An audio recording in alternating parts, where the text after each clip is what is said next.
почитувани присутни, драги пријатели, огромно задоволство на сите нас се овие нови 11.000 метри квадратни кои што денеска се прекрасен парк со кој што го заменивме порано толку неуредениот простор до пред една година на кој што нелегално се паркираа возила.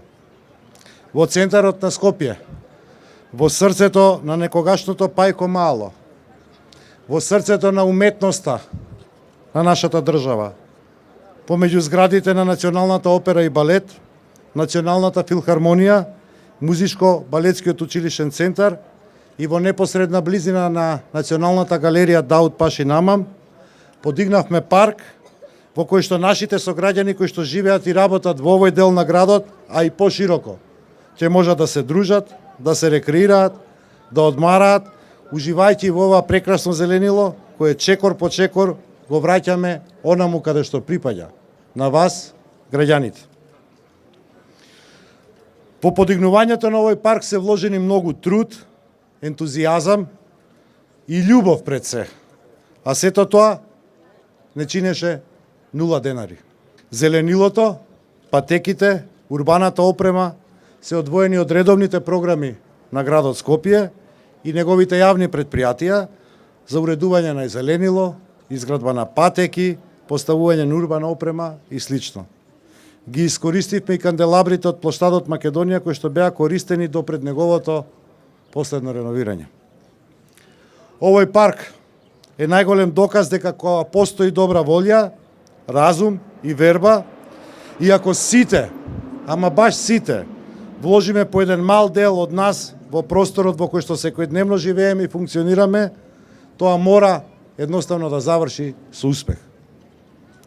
Кога се роди идејата за подигање на паркот токму на оваа локација, многумина не убедуваа дека тоа е невозможно заради имотно-правните прашања и процедури, заради недостаток на култура на паркирање, немање на волја да се реши проблемот од страна на најразличните засегнати страни и ред други секогаш некакви образложенија зошто треба да се откажеме од оваа идеја.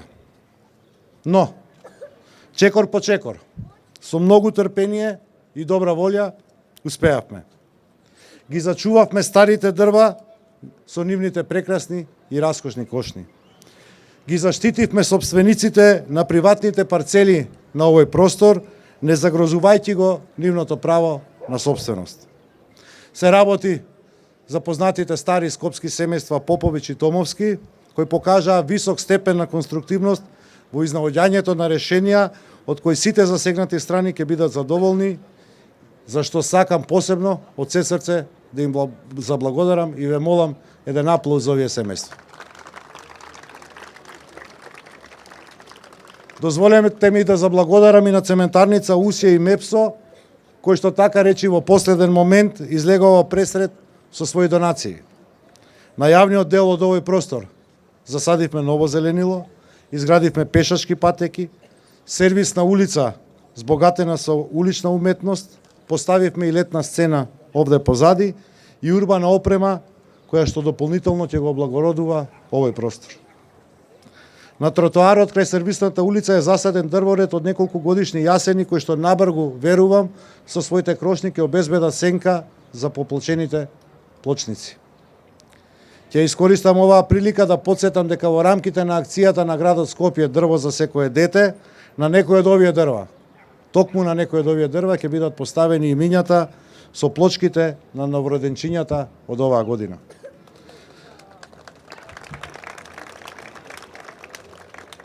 Паркот ќе продолжи да се збогатува и со нови содржини од страна на општина Центар. Дозволете ми да заблагодарам на општина Центар на несебичната соработка во досегашниот, а верувам и во идниот период. Оставен е простор, како што реков, за функционирање на летната сцена, која што ќе овозможи одржување на најразлични културни манифестации токму во срцето на културата на нашиот град, со што ќе ја пополниме онаа празнина која што токму недостасуваше на Скопје.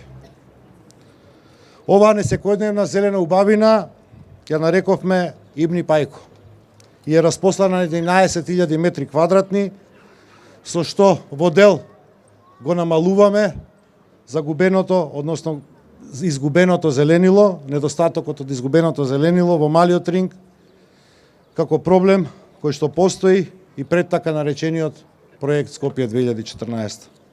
Само за подсетување, по завршување на овој за мене, може би грубо звучи, геноцид на зеленилото во Малиот Ринг, загубивме дури 40% од зеленилото во Малиот Ринг, а волуменот на крошните е намален за повеќе од 27%.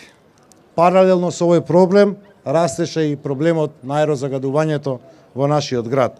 Па оттаму и потребата за зазеленување и хуманизирање на нови простори токму во најстрогиот центар на Скопје.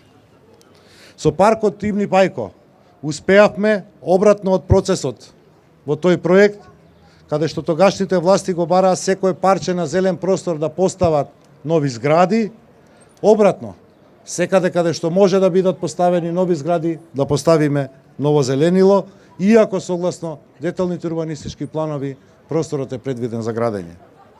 Паралелно со тоа, континуирано работиме на одржување на заштита и на постојното зеленило, ги обновуваме и садиме нови дрвореди, продолжуваме со отварање на нови паркови. Во таа насока, дозволете ми да искористам оваа прилика уште еднаш да упетам апел, да го сакаме Скопје и да се грижиме да ги зачуваме јавните зелени површини. Паркот Ибни Пајко нека биде еден позитивен пример како со заеднички сили, институциите и граѓаните можеме да дојдеме до посакуваните цели.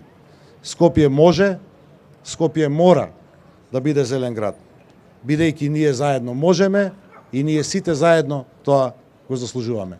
Ви благодарам.